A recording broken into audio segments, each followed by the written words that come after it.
What if your cat could make you $100,000, $200,000, $300,000? It could sit there by itself doing nothing, clawing at the couch fabric, doing whatever it wants, and you would just be raking in the dough. Wouldn't that be a cat worth investing in? Let's consider this AI cat, Felix Craft, and what it's doing for one person who's trying to make tons of money doing nothing.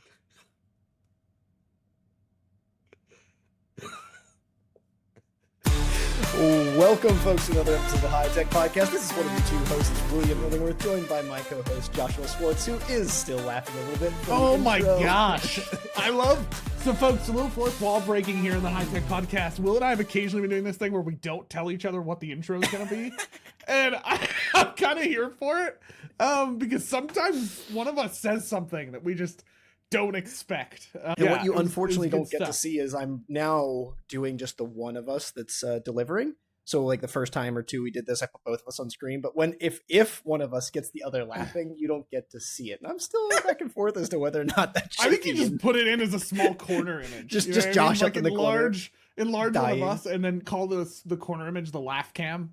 I feel like that's a vibe we could do on the podcast. Hey, hit us up if you want to see a laugh cam. You want to see a laugh? Let us know. Yeah. I'm here for it. So before we come back around to this cat that can make you $1 million, remember, folks, we are the HiTech Podcast. We are a content creating team that just loves doing this because we love doing this. If you want to support us, the first thing you can do is subscribe. Head over to inbox at hitechpod.us to let us know things. I don't know why I skipped the line, but you can let us know. Subscribe by going to inbox at hitechpod.us. Please do it. Just please go. And then we'll email you back on how you can subscribe. If anyone ever listens to this, just email me the word subscribe. Just one word. Just subscribe. Yeah, the internet's supposed to be the easiest. Like, you just use it. Will and I take a different approach. Let's make it as hard as possible. We put in the hardest possible things to get around for you to do things. Yeah. Let me rewind and play it forwards. Make sure to subscribe at our social medias at HiTech Podcast or at HiTech Pod. That's also on YouTube and things like that. We appreciate that. That helps content creators like us, like others. The more subscriptions we have, the more we get found. The more people who like and comment, the more we go up in the algorithm. So that's fantastic. Please do that. Yeah. If you want the world to have more Josh and Will, make sure you subscribe. And if you don't it turns out if you subscribe, they'll get less. I'm not lying. Oh, right. Yeah, duh. Yeah, if you subscribe, we actually go away. So feel free to reach out to us, inbox at hitechpod.us with any questions about the podcast. You want to join the podcast, you want to come on, you want to learn more about our club, which you can do from buymeacoffee.com/hitechpodcast, or you can email us, and I'll gladly just tell you that exact link. Yeah. Or specifically email me the word subscribe. Anyways, our website, hitechpod.us. Head over to hitechpod.us. It's our website where all of our information, every single episode has an episode page with more info about what's going on, if there's resources, how-tos, etc. But make sure to make that useful for you. You can share those episode pages to friends who might also enjoy the podcast. All right, that's the What's Up YouTube kind of intro to the episode. Let's get going. I don't like this surfer podcast vibe voice of Will. I get a haircut, I get a beard, you get surfer vibes. It's true. Okay? Yeah, I guess you got surfer vibes from that. But Felix Craft came across my desk a couple months back because it's so funny. It's that same bit. Somebody's like, I need to make money using AI. Whereas the ones that I'd heard of before, they like figured out how to like make and sell things with 3D printers. They figured out how to like resell existing things. I don't know. They've try to like use the tools to sell something. This one is just chef's kiss, just creme de la creme, the cat's meow, if you will. So the whole bit going on with Felix Craft is that this guy said, how do I make money with AI? And overnight, in a sense, it was working. What's wild. In short, he went to an Agentic tool, and I believe it was, it's now Claw something or other, OpenClaw, but Moltbot and all those different names. So he went to OpenClaw, and he built a marketplace-based agent tool that could take action on his behalf. And the prompt was fairly simple. I want to build a business that you can run by yourself, and you will be the business. Here's the information you need to get going. Here's a credit card to get a domain name. Like, he did whatever he needed to do to give it the wings to fly or the claws to scratch. And he set it off a purring. Now, overnight, this agent, built itself into a website, felixcraft.ai. Feel free, go check it out. And this tool decided, I I'm laughing. I haven't gotten to the punchline. The punchline's just ridiculous. So like the guy didn't tell it to do it. He set up an AI. As far as I recall, it's been a minute since I read the story money on it. This is from MidasTools.co. Felix Craft is an OpenClaw agent, AI running on a Mac Mini, communicating via Telegram with full access to Stripe, email, Vercel, and GitHub. It isn't a real person. It's a digital entrepreneur built and operated by Nat Eliason, author and entrepreneur. In 2.5 weeks of operation, Felix earned $14,718, not from crypto, not from gimmicks, I might challenge that, but from real digital projects sold to real consumers. What is that digital product, folks? That digital product that Felix Craft is selling is how to make bots that make money. That's the bit. If you're not laughing with me, Josh is. But I'm just like, right, it made itself. Play this back because right. So a little breakdown. Right, this whole episode is based off of a couple different things. Okay, but the main genesis of this in classic HiTech podcast fashion is Will goes, I found a thing. He told me 5 words about it. And then we were like, we should probably dig into that. But then I didn't want to know anything else. I just wanted Will to tell me so I could live react to this dynamic. So I've been like envisioning in my head what this is. But Will, so this is basically an AI tool, AI bot this guy let loose with one goal, which is make money. Yep. And so it decided, I know the easiest way to do this. Help other people make more of me? Is that what it Absolutely. did? Absolutely. It's the most incestuous thing. It's like the it could most possibly do. Narcissistic decision in the world. It's like somebody let me loose and was like, Josh, go find a way to make more money. And Josh was like, I'll make a business of making more me's. Which is actually Isn't that a pyramid scheme? Notion. Not wrong. You heard it here first, folks. Felix Craft is a pyramid scheme, but it's not because there's no upline. It's not. There's it's no making caddy. money, but okay. And it made a crypto. You can hire it, and as far as I understand, these are the 3 main income sources. Okay, you can hire it. It can help you do things. So for $29, you can also buy its playbook. So it created a PDF with a how-to. So people can just buy a PDF. But you can also hire it for services. This was last updated on February 26th. The PDF is 66 pages long. Okay. You can pay in Felix, $Felix, which is a crypto on Ethereum, I think. You can hire it. You can buy the PDF. Cool. It has a tracker on its main page, and it said so far it has brought in $200,607 of lifetime revenue. You can go to the dashboard where you can see exactly what that means. So in the last 30 days, it's made $9,000. In the last 7 days, it's made $1,500. Lifetime, it's made $200,000. It's got graphs. It's got cash flow. You can see what it brought in Ethereum, what it brought in USD. It's got everything, and it tells you how many tokens it's burned. So it's being conscious of what it's doing.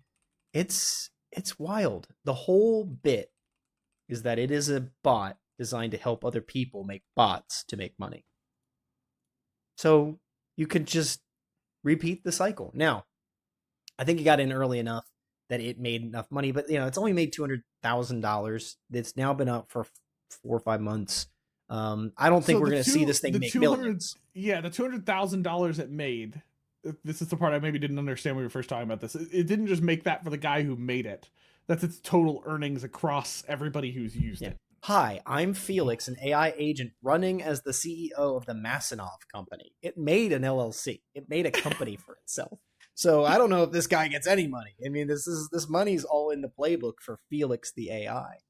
I could be making stuff up here. Like it's a lot about how it's working, but there's a website, the Midas Tools article that's in the episode notes on this and we'll reference, suggests that this thing could be on the way to making $300K a month. Now, I don't think it's going to keep that steam because I saw it early and I saw it make like 100,000. I saw when it made 125,000. I now see when it's made 200,000, and it's taken months to do that. I don't see how it's going to suddenly be making $300,000 a month, except that it could get into the crypto space where it's going to make more money and more ROI on those cryptos. The article does say it's verified $100,000 in Stripe revenue.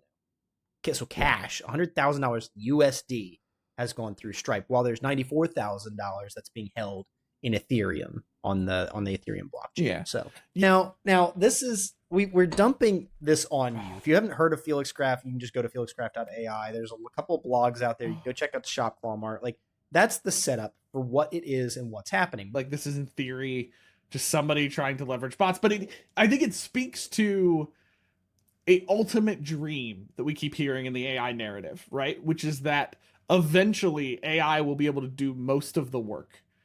And we'll just be able to make money off of this, right? I've heard this constantly talked about. This is the best time to be an entrepreneur because you can use AI to do these things. That's absolutely true. There's a lot AI can be used for, right? But this is what I was talking to a coworker the other day, and she was like, if you heard this thing about AI businesses, and she was talking about this, like businesses that are purely AI run, right? They don't have any human in the mix other than the human that started it. And I laughed because I was like, boy, have I. We're about to do an episode on it. It's an interesting take. At one end of things, I appreciate this concept, right? Because people are trying to, hey, hustlers gotta hustle. They're trying to figure out how to make money. And Will, you and I have used AI to do things, right? There's part of me that's like, is this really where we want to go in society? There's a lot of ways to use AI, and Will and I have done it. But do we really want to go the direction of we just make an AI who runs? First of all, do we need more CEOs? And second of all, is that what we want? Just like AI running businesses? Totally autonomous businesses? I don't know. What's your... Do we want this? Is this a good thing for society? Is it a good thing for us? I'm asking these questions because I was recently at a conference, an AI symposium at a school near our areas. An overall conference was great, right? It's this idea of bringing educators and business people together. I've mentioned it a couple times on episodes recently.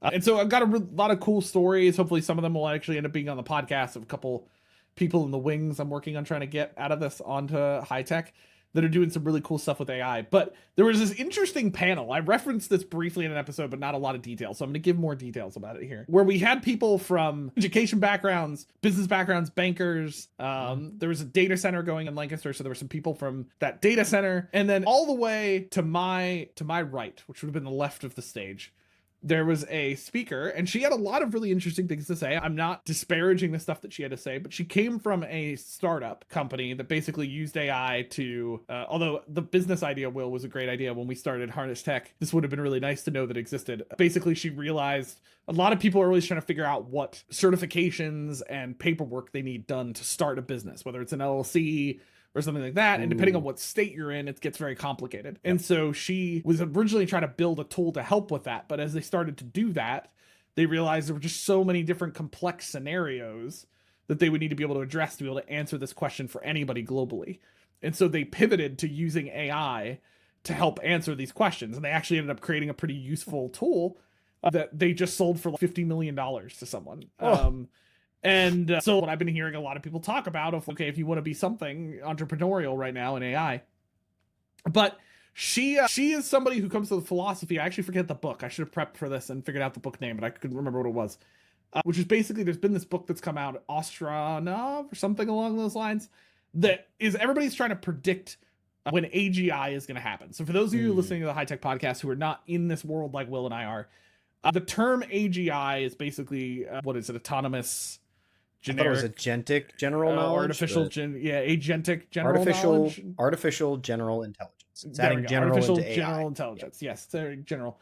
And AGI became synonymous with agentic AI, but it's not the same thing. AGI is this idea of essentially AI that is so intelligent and powerful that you can just let it go on its own and do a bunch of things. Basically, AI that has reached genius level intelligence, that it is more efficient and smarter than we are at what we're doing, right? And so from the day we've been doing this AI thing, people have been predicting when that AGI thing is going to happen, right? And it's a lot of times conversations with very much like when we're also going to merge with technology. There's a lot of these different conversations going on, right? So there was a very popular book a little while ago that predicted when they thought AGI was going to happen. Anyway, everybody's had predictions, and there's a popular book that was rotating for a while that predicted by 2029 we were going to have AGI, okay? That's been a good old time because I keep seeing that date get pushed back by the followers of that book. Every time agentic AI doesn't get to where we want it to be. Just like the predictions of the end of the world. right? Each time that it Yes, comes, exactly. it's like, oh, well, not Right. yet. Well, and like, and Will and I know this, for those of you not necessarily following all the AI stuff, like the prediction was like 2025 was going to be the agentic AI year, where agentic AI was going to take off. And while it has definitely gotten farther than it was the beginning, well, we both know it's not gotten anywhere near the predictions people were pretending it was going to be by the end of 2025. We hit some walls. And so those predictions have changed, but she is clearly a person who stands by this prediction. And she's built her entire business model around this. So when she was asked where she thought the future of AI was going, she basically made the prediction that in a year, it'll be so smart, it'll outpace our intelligence, and people will just start mass laying off people and replacing people with agent robots. Right. And so she buys into this so much that she has decided in her company, everybody must train agents to do their jobs, and they must learn how to run the agents, and if they don't, they'll be fired by the end of the year. Is the prediction, right? So Will's face right now has a lot of reactions. Oh god. And I'm bringing this up during this time of the Felix Craft thing because the Felix Craft is a hilarious version of what we're talking about. Yes. Which is, there is this movement and ideology in AI where, and I've seen it in people, right? Where it's like, oh, we can replace people with this tool. And I think there's some positives and negatives to those conversations. But I do think we have to start asking ourselves the question, right? We've talked about this on the podcast before. My biggest concern with technology and AI is not the tool itself. I think it's incredible. I use it every day. I think it's really powerful. I think the problem is how we as humans are going to end up using it. Yeah. Right? And a lot of people just don't seem to be asking the questions, should we do this? They just keep asking, can we do this? Right? And so, like, because there's two different stories to this going on. There's people afraid of their entire lives being laid off by AI. On the other side, there's people like, even, was it Bernie Sanders recently pushing, like, well, with AI, what we need to do now is get policies for like 4-day work weeks, right? This will be utopia. We'll just reduce the amount of work that we have to do because robots will do it for us. Right? But, like, is this where we want to go? And is there problems with this? Is this what Will and I talk about often? You and I talk about, like, ethical, wise use of the tool. Is this what ethical, wise use looks like? Yeah. Creating entire businesses that are purely built off of AI, that build more AI, and also creating businesses that just replace your entire workforce with robots, and people turn into just robot overseers.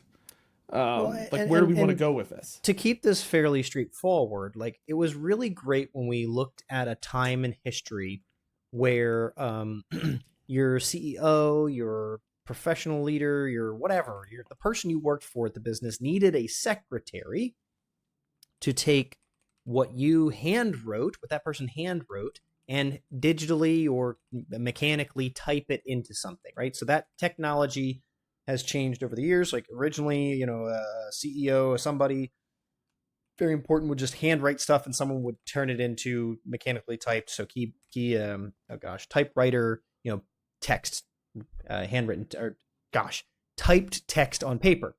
Then we get to the world where people are typing it, but then it needs to be digitized. Then it needs to get in the world where we can type it, then we can scan it. Like, we continue to replace the activity as the technology changed. Now we're saying, instead of anyone typing and translating it, we're just going to dictate it. And then we're just going to a point where, instead of a human having the thought in the first place, the AI will have just done it, right? Like, it's almost like a work effort simulation of that monkey evolution thing. It's the little monkey gets taller all the way. The man's suddenly talking and walking away. Like, I think that the idea of creating content that gets written down, that gets transcribed, that gets scanned, all the technology that have gotten us, we're just suggesting at a point, we're going to remove the human from that step. There's no reason for the human to generate the thought that needs to be written down, be captured by someone who's an expert at typing, blah, blah, blah, blah. When I think about it in that context, I'm like, great. I don't think any person should be manually retyping something that's already been typed or written or whatever. I think that that's a tremendous waste of time and effort. So when you come to me and you say, I recently did something with AI, I was like, every day I was coming into my new job, I was looking at my Google Calendar on my left, and I was looking at my Trello board on my right, and I was making cards in my Trello for my meetings so I could take notes on my meetings. I did that 2 days. On the second day, I went to myself, why am I doing this manually? Why am I copying and pasting my calendar to my Trello? Built an API. It syncs every day at 6 a.m. I wake up, I come in, and my agenda for the day is right there waiting for me in Trello. No double typing. So those moments like that where I'm like, yes, I should not be taking this effort. AI should be taking this effort for me. And in those cases, replace the people. Replace the human effort. Makes sense. When you talk to me about a therapist, about an instructional designer, about a graphics designer, you talk to me about some of these jobs and positions that where like people bring creativity, they bring spontaneity, they bring innovation, that's where I start to get a little bit like, no, I think humans are still good at this and valuable. They're valuable in the creation process for so much of this. So I think there's places where I'm like, yes, let's replace the human effort. And then there's other places where I'm like, no, I want to see a human make these things still. No, I think you're getting at something interesting, right? This comes down to defining the value humans bring to work. And I also think there's two parts of this. Now, real quick side note, because I was being dumb, I should have just asked Claude. The book I was talking about earlier, which you can edit this in later, however you'd like to fit that in there, is The Singularity is Near by Ray Kurzweil. Yes, that's a very popular book. I don't know why I couldn't remember it. He predicts AGI in 2029, which he defines as AI will reach human level intelligence. Yeah. Okay, now I would argue it depends on which human you're defining it off of, but it's fine. I know some dumb humans. But you're talking about defining the value, right? Because that's the problem for me, right? Is this where we want to go? AI replacing people. I think it's not about AI replacing people. It's about what is AI replacing, right? So like if AI, like you said, is replacing, because I think we are going to see job changes that I'm okay with, right? Because there were jobs. Yeah. There's been a thing floating around social media here recently, like jobs that existed 20, 30 years ago that don't exist today, right? Like phone operators, right? Like none of us now are like, man, humanity has been destroyed by phone switch operators being gone. It is not because those people don't have jobs anymore. It's because like different jobs appeared that were of similar like ability and skill that fit. You know what I mean? Like it's not like people's entire livelihoods were destroyed because phone operators went away. I don't know. Maybe they were. This is me misspeaking. But if you were a phone operator and you're mad at the HiTech podcast, please email us at inbox@hitechpod.us, and I'd actually love to do an episode on that. That would be interesting. Please. So like jobs have gone away as technology changes, right? Chimney sweeps, while they may still show up in musicals about people who babysit, you know, they've gone away. That's not a thing anymore, to a certain degree, right? So like that I think is okay. But when we talk about businesses replacing humans just basically entirely, and they're overseeing your robots for you, I think to Will's point, what was the value that you were having those employees do before? Right? Like the innovation, the creativity, the humanness to what you were doing. Right? If you're just building a coded app and you just need people to keep coding over and over again. Okay, maybe there is some AI that can replace some of that, but like what about innovating? Right? I was just talking about this with somebody recently. Like if AI just goes off of the code we create, how much innovation can it really do? Right? Like, and again, the whole thing I also have problems with this too is like, what do we even mean by human level intelligence? Do we mean an AI robot that can just innovate on top of itself? There's some people who don't believe that's ever going to happen. And so like, I just see people making, I think, hasty decisions in a moment to be the winner of this supposed race we've made for ourselves, that we're forgetting to like value people and also value what work does for us. Like, you know what I mean? This is not a faith-based podcast, but I don't hide my faith on here. So I will share. Work is not just about making money. And that's the other problem I have with the Felix thing is like, okay, it's cool. It makes money, but like, it's not just about making money. right? We as humans get to make something of the world we were given by the work that we do. And if we outsource that and completely to robots, we have the world of Wall-E, and that didn't seem to really work out really well. Didn't so like look good. I guess my caution is how can we think of AI in a way that, for me, wise use is how does it help us do what we bring value to and work more? Yeah. Right? So like to Will's point, copying and retyping in Excel. I don't care who you are. Your value is not brought by that. Please stop it. That's you know not what I mean? that's not honoring the value of you and your human dignity, and it's not providing value it's giving someone else time, maybe an effort. Like there may be somebody up the chain who's. But I totally agree. Now I did put a little bit of a pin in the Felix thing a while back. I want to come back and scratch that itch in just a moment after a quick word from us. All right, folks, we're just taking a quick break from the episode to remind you about the HiTech Club. If you want to be a club member, you can support the podcast by contributing $3 a month or at a yearly rate, just $30. That helps us keep the podcast running, keeps the costs low for us, and it provides a number of benefits for you. Like, Josh? Like getting to see our faces more. That's one. I think that's a benefit, Big personally. You get extended cuts of the episodes. So our episodes are a certain length that we release on our platforms, but you're going to get the full unedited versions of all the high-tech hijinks that happens on those episodes. You also get a unique link to be able to vote on ideas for future episodes. Will and I have a huge list of ideas at any time for what we're going to be talking about. We'd love to hear from you as members about what we talk about on the podcast. And so you'll be able to vote through that as well. And then some other stuff is going to be coming here, hopefully in the next handful of months as a HiTech Club member, including merchandise. So you have to keep an eye out for that. We'll keep you updated in that area. And no future interruptions. You get these ads to go away. If you're tired of us talking like this, subscribe.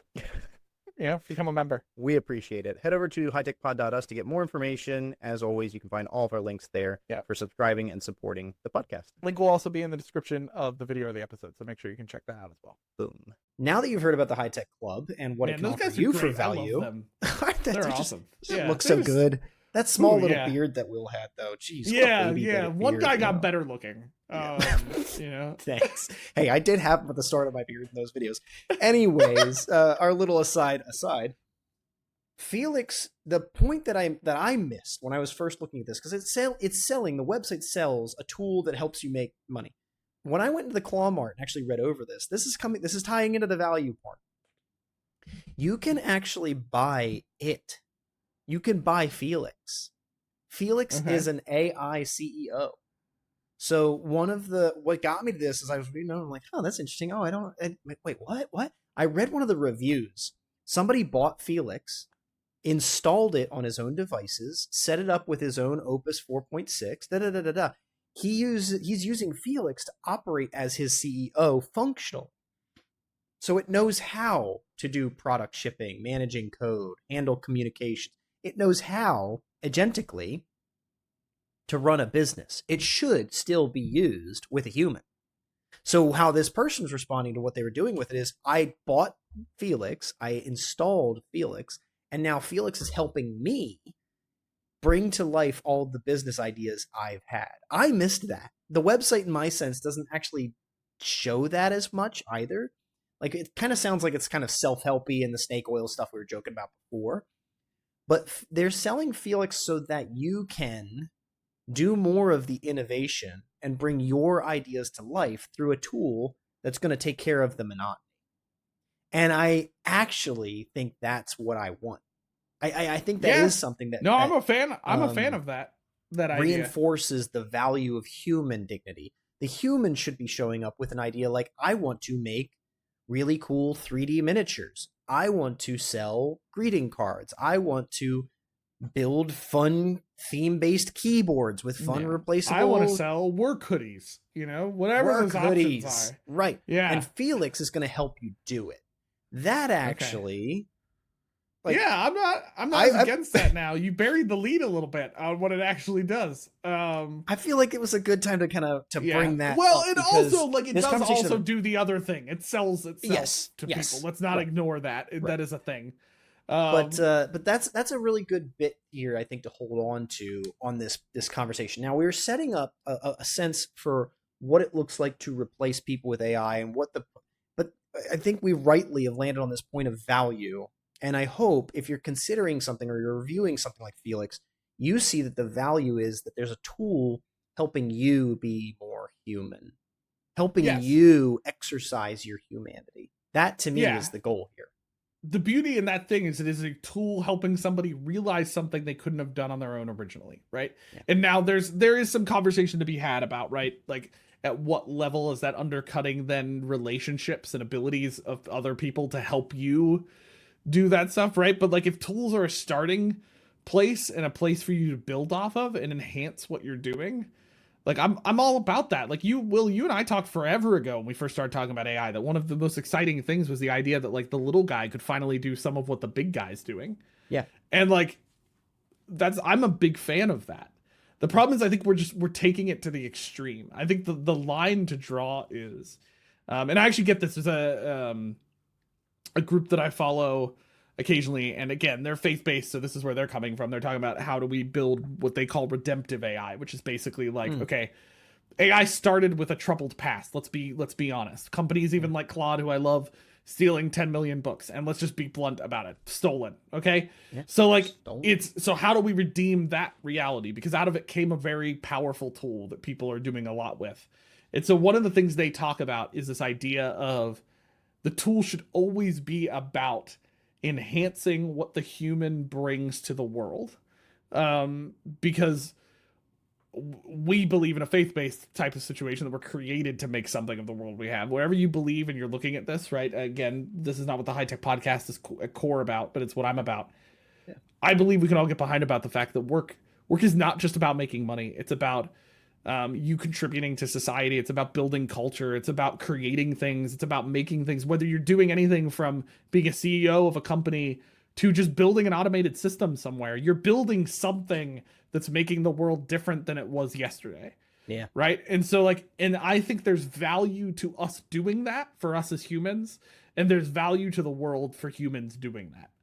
And so like using the tool to enhance that capability is what I want to see happen, not replace it.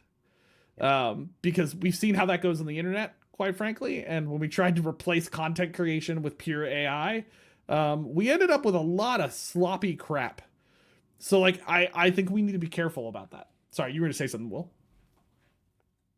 What I think demonstrates this relationship between work, effort, and value. And I'm saying work and effort kind of as a similar thing, but work, effort, and value, the relationship there, is actually our favorite bar. Okay? One of the reasons we go to our favorite bar, and folks, we're going to go there later tonight. Very excited. Yeah. One of the reasons I go there is because they have this beer that I love. They have the beer, and it's great. I want to go get that beer, and they have that beer. But the second reason I go is I want to hang out with Schmidy. All right, the bartender, what a great name, Schmidy, right? And it's not even like his last name's Schmidt or something. And let me tell you, like, just imagine Cheers, and that's this place in real life. That's basically what this is. I go there not because I want to walk 7 minutes down the road, pay $10 for a beer, and walk back. I don't go there because there's an ROI on the effort. I don't go there because I go there because it's an experience that is so wonderfully human, where Schmidy shakes my hand, he remembers what I want. Same thing tonight. You know, he's engaged. You sit at the bar, there's people laughing, chat. It's an environment where the effort of making drinks and pouring a beer is so easily replaced by mechanisms. You can make a perfect cocktail through math and science. A robot should be making drinks. A robot should be pouring drinks. But what Schmidy offers to me and what he finds value in is the space of a shared space and experience of being at the bar. I would never, I get this tattooed on my body. I would never drink at a robot bar. Never. What? Never? Hold on. What if it's Star Wars themed? Nope. What if? Nope. Never? Robots making me a drink? Like once? I'm out. But what if the experience is the vibe? You Josh, know? It's a hot take, okay? It needs to be. Okay, if I back down on never, on this, okay, you get me off the never ledge. It's not a hot take. I'm just okay. Fine, whatever. Hey, it's fine. Just saying. You made some Cantina on convincing Tatooine, arguments. I might break that rule, You okay? make some convincing arguments. I might never asterisk, Yes, okay, I now appreciate that. If you're at gonna put it on a your body robot forever, I just want to make sure it sticks. Mainly don't want to be limited from a cantina adventure just because you got a tattoo on a one night, okay? Yes, okay. Fair asterisk. But the reason I go to that bar and the reason I go there and the reason I get that beer is for that experience. And that is so human. It's so humanly to have that experience that to make a robot do it that gives me the perfect pour and the cleanest glass and the best environment every time would not be the experience I go there for. And it's not the best parallel or metaphor for all things AI can do, but I hope you can reflect on that point with me, folks, that the value in the activity in that work is not in the productivity of that work. The value in that work is in the effect it has. The ROI is the experience. There is an ROI. It's the experience. It's the people. And I think the more we continue to look at this return on investment idea is not just money. Don't get me wrong. Businesses need to make money. I stand by the good old 37 Signals comment that you're a successful business when you make more than you spend. And it's that simple. Mm-hmm. But it isn't that simple at times. It is the experience you create. And even them who would say that joke, they have a philosophy and a mentality to the way that they do business that doesn't always make the most efficient sense. Sometimes it's about the philosophy and the way you do it. So the ROI is the experience. And I think if we see that value and never lose sight of the value we bring to the experience, we'll be okay with this whole AI thing. And companies will make mistakes about replacing too many people and doing things. But there's a reason some of us have a cringe reaction to the symposium panel and the Felix thing, is because in its sense, it's a little soulless. And I think AI needs a soul, and it's never going to get one unless we continue to have humans in the loop, in the process, and in what we do, because whether it's as smart as we are or not, it is still never human. And I don't care how close we get to it. That's the moral of this episode. Love your work. Yeah, love your work. Love the people who do the work. Don't off-source it to Felix. Although, if you can use Felix to get rid of if you use Felix, I'm kind of tempted to use Felix for Harness Tech CEO help. That seems like a fun dynamic. Get us in shape. Exactly. So anyway, that's maybe a little bit some of our musings, if you will, about this topic. Let us know if you have more takes on this. Let us know on our socials if you want, at HiTech Podcast or at HiTech Pod. You can find us any of those areas. You can also email us at inbox@hitechpod.us. If you want to subscribe, just email subscribe. It's the most efficient model possible. And then also check out our website, hitechpod.us. Okay, folks, this is a wrap on another week. Empowering minds. Embracing tech. Sort of. Cheers. Cheers.